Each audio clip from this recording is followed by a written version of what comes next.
Una soleada ciudad de Florida quedó conmocionada cuando un cuerpo mutilado apareció cerca de la carretera. Es evidente que querían dificultarnos la identificación del cuerpo. Pronto los investigadores descubrirían que alguien de la comunidad guardaba un oscuro secreto. Era asesinato en primer grado, sí. Lo habían planeado. Habían decidido cómo iban a hacerlo y llevaron a cabo lo que habían planeado. ¿Podrían llegar los inspectores al fondo de este impensable crimen?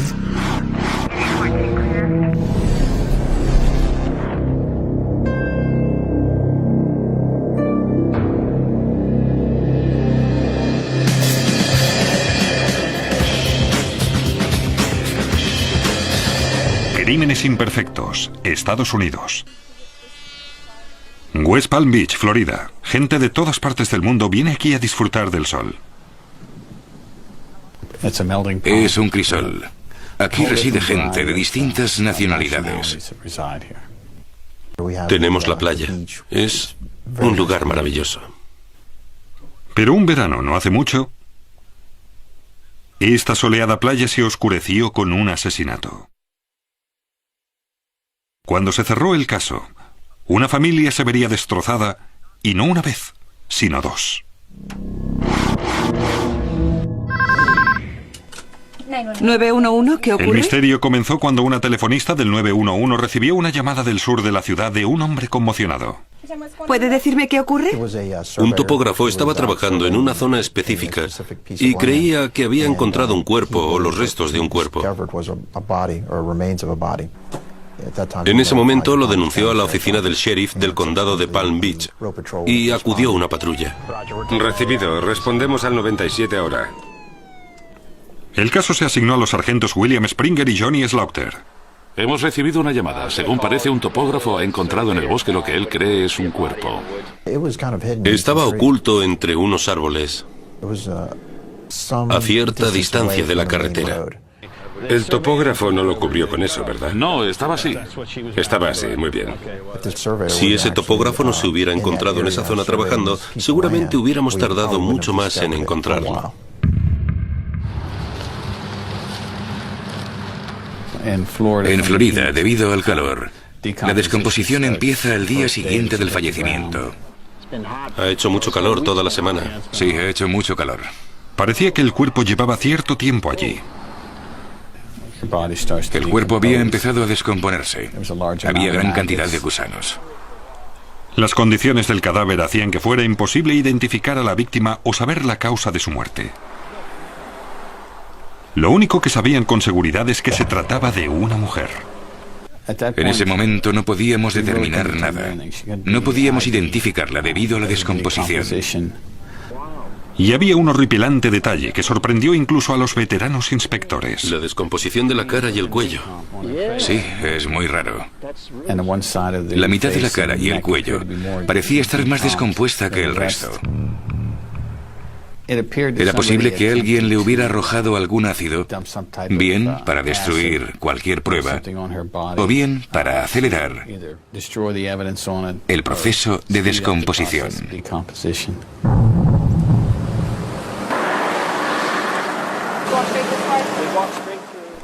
Un equipo de la policía científica registró la zona boscosa. Buscaban cualquier cosa que aportara algo a la investigación.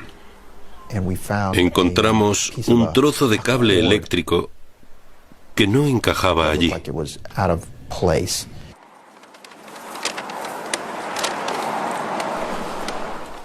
En ese momento supimos que podía ser una prueba clave.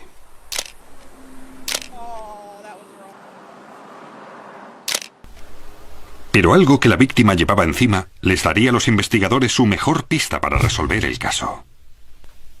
Llevaba una pieza de bisutería que parecía artesanal. Estaba seguro de que si lo mostrábamos alguien lo reconocería, porque era una pieza única. Seguía sin conocerse la identidad de la mujer, pero la pieza de bisutería podía ser su mejor oportunidad. Al día siguiente, los agentes fueron a la oficina del forense para conocer los resultados de la autopsia.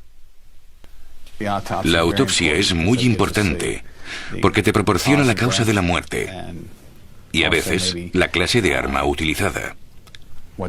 En ese caso, presentaba un traumatismo en la cabeza causado con un objeto romo. Y la causa de la muerte era por estrangulamiento. Pero ese crimen era mucho más despiadado.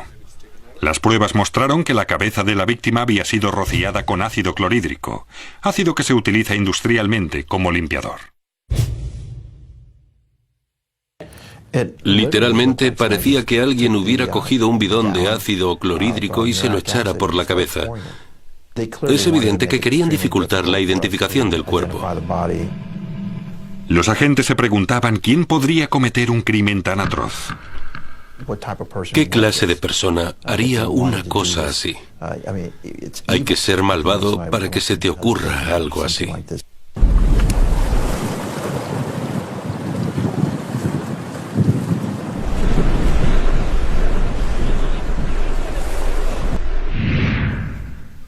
Pero antes de que los agentes pudieran encontrar al asesino, tenían que identificar a la víctima. Necesitábamos averiguar quién era esa persona, qué es lo que hacía y cómo había llegado a un lugar tan remoto. Lo necesitas para poder empezar. Si no logras identificarla, no tienes a dónde ir.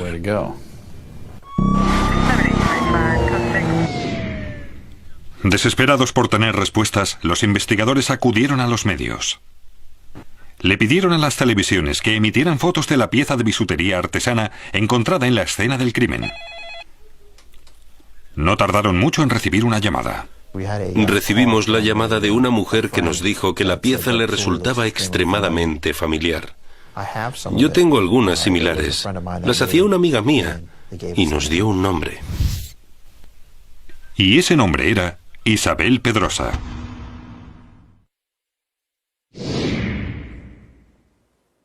Inmediatamente buscamos en personas desaparecidas para ver si había alguien que coincidiera con su descripción. La ropa, la bisutería, esas cosas. Isabel Pedrosa, de 50 años, llevaba 5 días desaparecida. La desaparición la había denunciado su hija.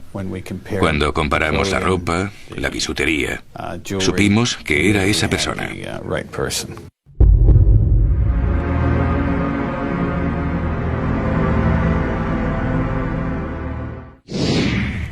Y esa no era la única vez que la familia Pedrosa había tenido problemas con la policía.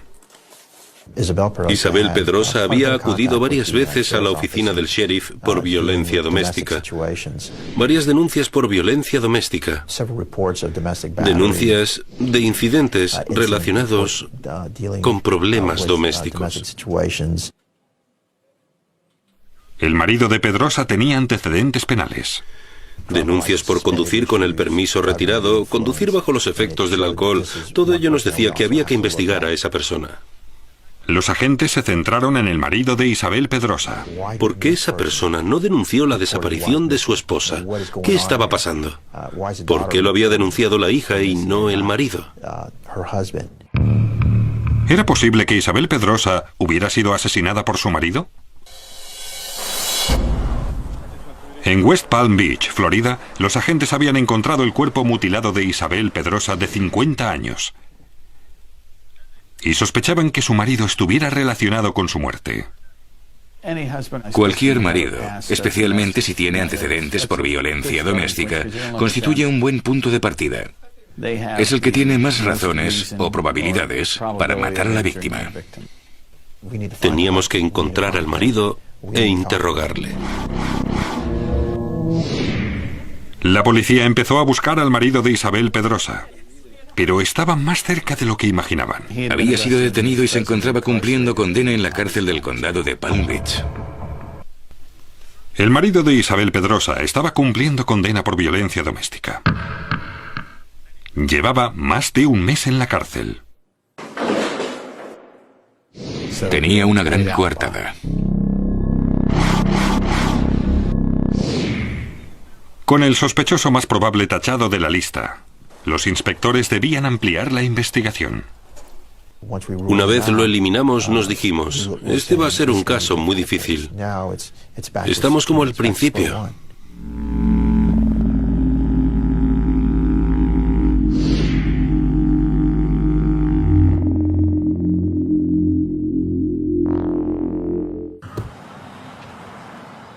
A falta de pistas, los investigadores recurrieron a la gente que mejor conocía a Isabel, sus amigos y familiares.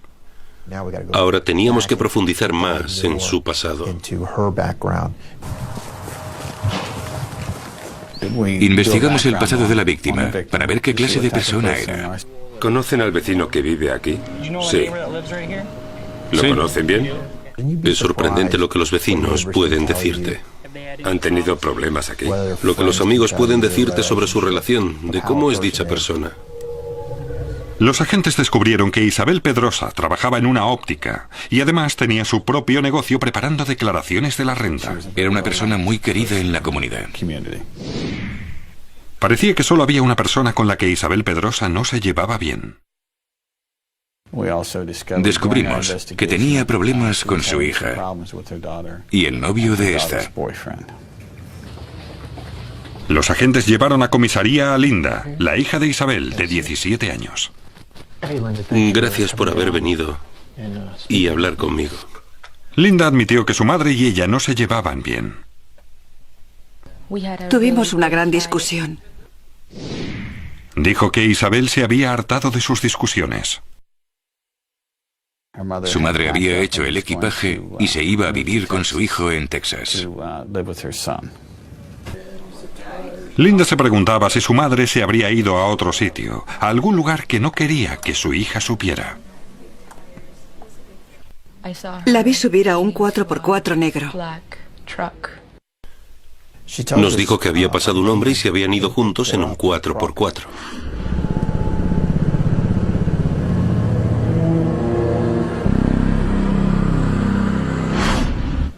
¿Conoces a ese hombre de algo? No. Muy bien. No le había visto con claridad, pero nos dijo que posiblemente fuera uno de los clientes de su madre. ¿Recuerdas haber visto el 4x4 antes? No. Pero Linda no pudo decirles a los investigadores mucho más. Un hombre sin nombre en un vehículo oscuro. No era mucho, pero por ahora era la única pista que tenían. No puedes descartar nada. Puede que tuviera un novio e intentara ocultárselo a su hija y ésta lo hubiera descubierto. Tal vez sí, tal vez no. Pero teníamos que seguir esa pista. La policía buscó cualquier denuncia en la que estuviera implicado un 4x4 negro. Buscamos cualquier denuncia que nos pareciera sospechosa. Pero no encontraron nada. La pista terminaba allí mismo. Ni matrícula, ni nombre, nada con lo que la policía pudiera trabajar. Una vez más, los agentes estaban donde habían empezado. Nada. Iba a ser un caso difícil.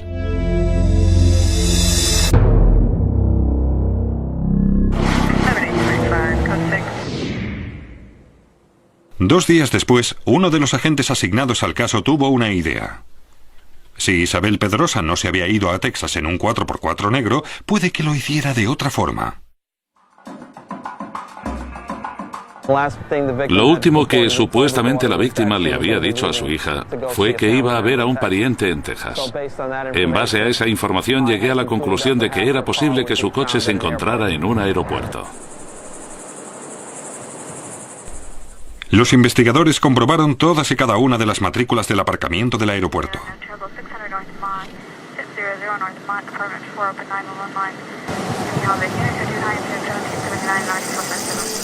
En efecto, el coche fue encontrado en el aeropuerto. No había llovido y el vehículo está bajo cubierto, lo cual significaba que era perfecto para la búsqueda de huellas latentes. Inmediatamente llamamos una grúa para que llevara el vehículo a nuestro garaje. Un equipo de técnicos revisó meticulosamente la carrocería del vehículo. Lo que encontraron podía proporcionarles la pista que habían estado esperando. Encontramos unas huellas que pudimos identificar. ¿Servirían esas huellas para que los agentes encontraran a un cruel asesino? Isabel Pedrosa había sido asesinada y su cuerpo había sido rociado con ácido. Ahora, la policía había encontrado su coche en el aeropuerto de Palm Beach y hallaron algo en él que le dio un nuevo impulso al caso. huellas dactilares.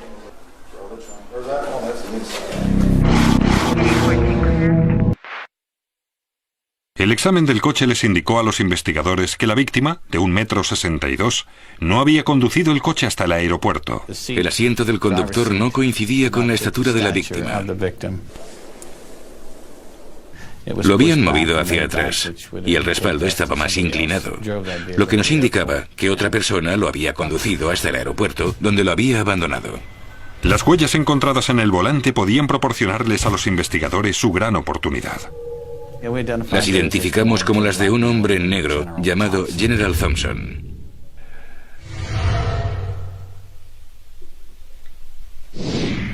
Al buscar sus antecedentes penales, vimos que era un delincuente convicto que había visitado la cárcel en numerosas ocasiones. En ese momento, General Thompson estaba fuera de la cárcel. ¿Estaba cerca la policía de descubrir al asesino? Sin duda, era sospechoso.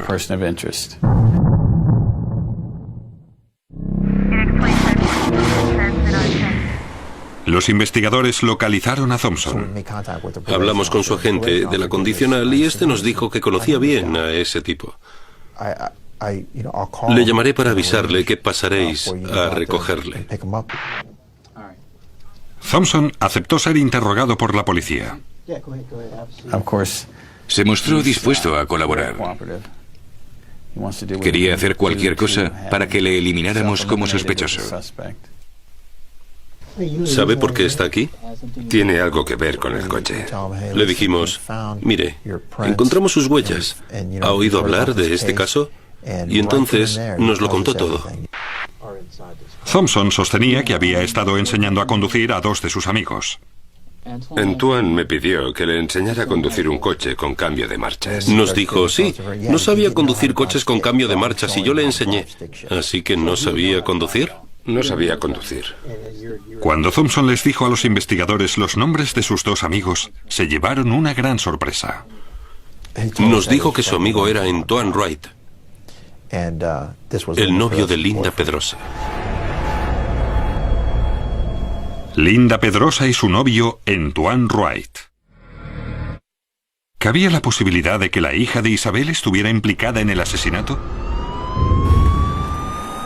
Los investigadores pidieron una orden de registro para la casa de Linda e Isabel. Buscábamos sangre, salpicaduras, cualquier objeto roto. Cualquier cosa que indicara que habían peleado. Cuando llegamos a la casa, registramos la habitación de Linda. Era como la de cualquier chica adolescente. Luego, registramos la habitación de la señora Pedrosa. Estaba muy organizada, todo en su lugar. Muy limpio. Pero encontraron una zona que parecía recién pintada. ¿Representaba ello un intento de aficionados para encubrir algo? En ese caso, la policía contaba con el luminol que lo revelaría todo. Cuando entra en contacto con restos de sangre, brilla extremadamente. Y también indica si alguien ha intentado limpiarlo. Salpicaduras de sangre, su velocidad. Tan pronto empezaron a rociarlo, el luminol brillaba por todas partes. Había sido una agresión cruel, brutal y cruel. Era horripilante. Había sangre por todas partes. Por las pruebas del luminol y la investigación, creíamos que la habían asesinado en el pasillo de su casa. Los agentes creían que la propia hija de Isabel Pedrosa estaba implicada en el impensable crimen. En ese momento, Linda Pedrosa había pasado de ser alguien con un cierto interés a sospechosa, porque el asesinato había tenido lugar en casa y ella había sido la última persona en ver a su madre con vida.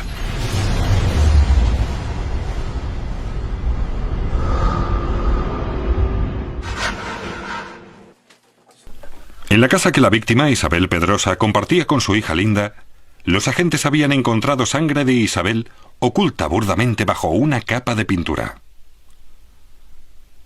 Linda y su novio, Antoine Wright, eran los principales sospechosos del caso. Pero las pruebas de sangre no bastaban para asegurar su condena. Interrogamos a Linda.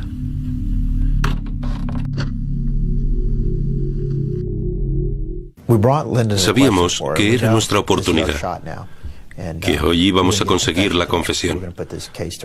Podíamos cerrar el caso. Cuando llegó, parecía que se encontraba mal, como si tuviera náuseas, y pensamos, tenemos que aprovechar este momento. Dime qué ocurrió. Era viernes, el 23 de junio. Nada más empezar el interrogatorio, se vino abajo. Ahora solo tenía que preguntarle qué había ocurrido, y nos lo contó todo. Cuando llegamos a casa, ese viernes, esperamos a que mi madre volviera del trabajo. Llegó y se dirigió a su habitación. Yo estaba en el salón. Él la golpeó muy fuerte con una sartén y ella se echó a gritar. Intentó salir corriendo, pero yo había cerrado la puerta. Él la sujetó. Cogió un cable eléctrico y la estranguló en el pasillo. 2 minutos después, estaba muerta. Era asesinato en primer grado, sí. Lo habían planeado. Habían decidido cómo iban a hacerlo y llevaron a cabo lo que habían planeado. La metió en la bañera y cerramos la puerta del cuarto de baño.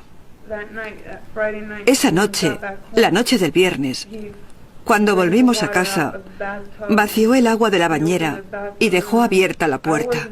Bueno, yo no estaba allí, pero me contó todo lo que había dicho.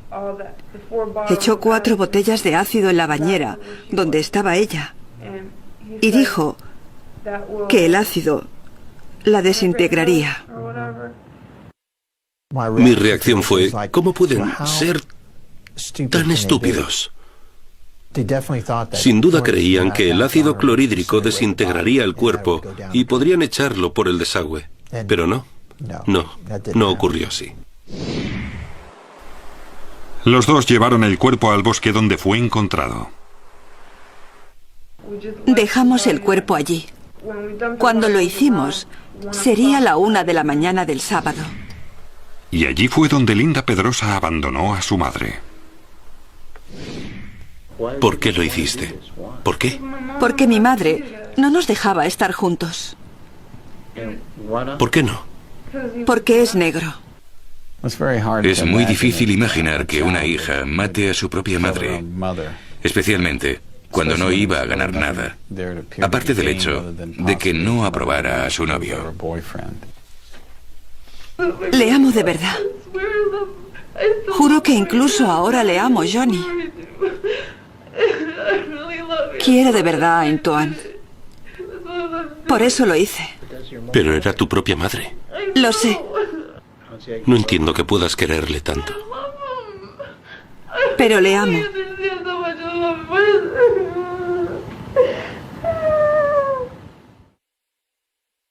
Con la confesión, la policía tenía más que suficiente para acusar a Linda del asesinato de su madre.